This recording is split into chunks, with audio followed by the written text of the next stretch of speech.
ये मेरे घर के सामने ईडीएमसी का प्राइमरी स्कूल है, जहाँ पर ये माइग्रेंट्स थे जो मध्य प्रदेश से इसी स्कूल का काम करने के लिए आए थे। और उनको जब लॉकडाउन हुआ तो उनको यहाँ पर लॉकडाउन की वजह से यहाँ पर वो स्टक हो गए। उनके पास जाने के लिए भी कुछ नहीं था कि वो किस तरह से जाएं। ना उनके पास राशन था, ना उनके पास पैसे थे, ना उनके पास दवाइयाँ थी। हम लोग जो कर सकते थे हमने उनके लिए जो अरेंज कर सकते थे, हमने राशन अरेंज किया। हमने जितने दिनों तक भी हम जो उनकी हेल्प कर सकते थे हमने वो करी। उसके बाद एक हफ़्ता पहले कॉन्ट्रैक्टर आया और उसने इनकी जो टेंट्स बने हुए थे वो भी तोड़ दिए, क्योंकि हमने ये सुना था कि आरडब्ल्यूए वालों ने उनको ये इंस्ट्रक्शंस दिए थे कि इन लोगों ने यहाँ झुग्गी बनाई हुई है और इसको तोड़ो। स्कूल में जो प्रिंसिपल थी उनसे हमने बात की, उन्होंने इनिशियली मना कर दिया इन लोगों को रखने के लिए। तो हमने यहाँ पर भावना मलिक जी हैं जिनसे हमने बात करी, और भावना मलिक जी ने भावना मलिक जी ने साफ मुझे, जब मैंने उनसे फ़ोन पे बात करी तो उन्होंने मुझे साफ बोल दिया कि हमारे लिए रूल्स हैं।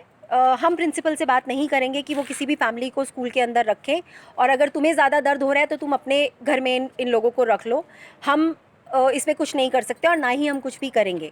उसके बाद हमारे घर के पास जो है हमारे रेजिडेंट हैं यहाँ पर, गिल साहब और जॉनी जी, उन्होंने हेल्प करी। उन्होंने प्रिंसिपल से बात करी और प्रिंसिपल को कन्विंस किया कि ये एक हफ़्ते तक यहाँ पर रहेंगे, आप प्लीज़ इनको रख लीजिए अंदर, क्योंकि इनका झुग्गी वगैरह सब टूट गई है और एक हफ़्ते के बाद हम इनका अरेंजमेंट करा देंगे। अब हमने इनका अरेंजमेंट करा दिया। हमने इनके लिए जाने के लिए एक मैक्सी ट्रक है बोलेरो का, वो भी अरेंज कर दिया, पैसे भी अरेंज कर दिए। कॉन्ट्रैक्टर से जो थोड़े बहुत पैसे हमने इनके जाने के लिए अरेंज करे वो भी अरेंज करे। हमने अपने पास से भी थोड़े पैसे अरेंज करे। अभी बात जो आती है वो आती है परमिशन की।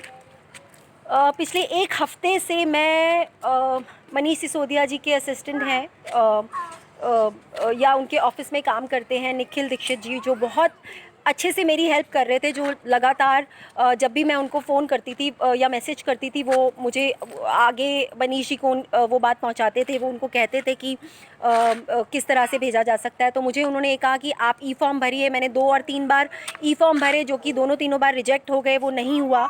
उसके बाद उन्होंने मुझे कल बोला कि आप फाइनली आप एक एप्लीकेशन तैयार करिए, उसमें सारे आधार कार्ड लगाइए, सारी डिटेल्स डालिए, और आप एसडीएम से बात हो गई, आप एसडीएम के ऑफिस जाइए।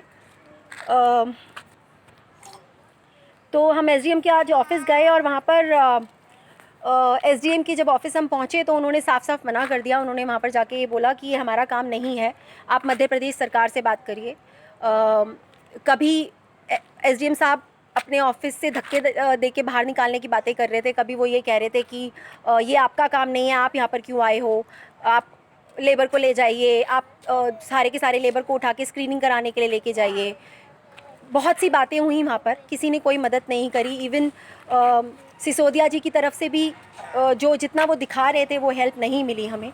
तो हम यहाँ पर अभी सबसे पहले मैं पूछना चाहती हूँ आप लोगों से, आप लोग यहाँ पर आपको कितना टाइम हो गया यहाँ पर टोटल? 3 महीने हो गए यहाँ। 3 महीने भी हो गए, और तब हम लोग आए थे तो 2 दिन काम किया। 2 दिन के बाद तो ये लग गया लॉकडाउन, तो हम लोग बीमार भी पड़ गए। तो जिसके बच्चे ना थे वो तो पैदल 2 लोग निकल गए, और हमारे तो 3 बच्चे हैं, हम प्रेगनेंट भी हैं, 8 महीने हैं, लेकिन हम कहाँ से पैदल जा पाएंगे? बहुत दूर है, 500-550 किलोमीटर पैदल थोड़ी नहीं पाएंगे। और छोटे छोटे हमारे बच्चे हैं, ना खाने को कुछ था ना पैसे थे हमारे पास। आप देख सकती हैं जो यहाँ पर हैं ये बुज़ुर्ग माँ बाप भी हैं इनके साथ, ये इनके बेटे हैं, ये इनकी बहू हैं जो प्रेग्नेंट हैं। इनके ये छोटे छोटे आप बच्चे देख सकते हैं, ये 2 साल से भी कम उम्र के बच्चे हैं। और यहाँ पे ये लोग हैं। यहाँ पे पिछले 2 महीने से ना तो सरकारी कोई मदद की गई इनके खाने के लिए, जो भी करते थे वो हम लोग अरेंज करते थे। ना ही किसी ने इनकी सुध ली, ना इनके रहने के लिए, ना इनके सर पे छत के लिए। और जब आज ये अपने घर जाना चाहते हैं, इन्होंने सरकार से भी कोई मदद नहीं मांगी। आज ये सरकार से सिर्फ इतना बोल रहे हैं कि आप प्लीज़ परमिशन दे दीजिए हमें जाने के लिए, बाकी तो सब हम अपने आप कर रहे हैं। आप बताइए कि आपको कितनी समस्याएं हो रही हैं यहाँ पर, और आप अब आप क्या सोच रहे हैं? अब जैसे आज उन्होंने बोला कि सोच रहे हैं कि अगर परमिशन नहीं दे रहे हैं तो अब पैदल ही निकल जाए। सारा सामान बांध के हमने रख लिया और वो परमिशन देने के लिए मना कर रहे हैं। परमिशन देंगे, हम पिछले 1 हफ्ते से धक्के खा रहे हैं, कोई सरकार हमारी मदद ही नहीं कर रहा है। कोई सुनता भी नहीं, हम लोग जाते हैं तो कोई सुनता भी नहीं। हमारे पास 5 बच्चे हैं छोटे। आप थोड़े दिन पहले आपने जब मुझसे एप्लीकेशन लिखवाई थी, आप पुलिस के पास चौकी पे भी गए थे, वहाँ क्या हुआ था चौकी पे? चौकी पे वहाँ अंदर नहीं जाने दिया था। वो बोल रहे थे यहाँ से नहीं होगा, अपने मध्य प्रदेश से करना जो कुछ करना। उन्होंने आपको कोई प्रोसीजर भी नहीं बताया, कुछ भी नहीं बताया कैसे होगा क्या भगा होगा? दिया था, यहाँ खड़े रहो। काम तो कौन सा मध्य प्रदेश की सरकार का कर रहे थे, काम तो दिल्ली की सरकार के कर रहे हैं ना। तो यहाँ से भी तो मिलेगा हमारे हमको बुलाया गया था काम करने के लिए, तब आए थे हम लोग।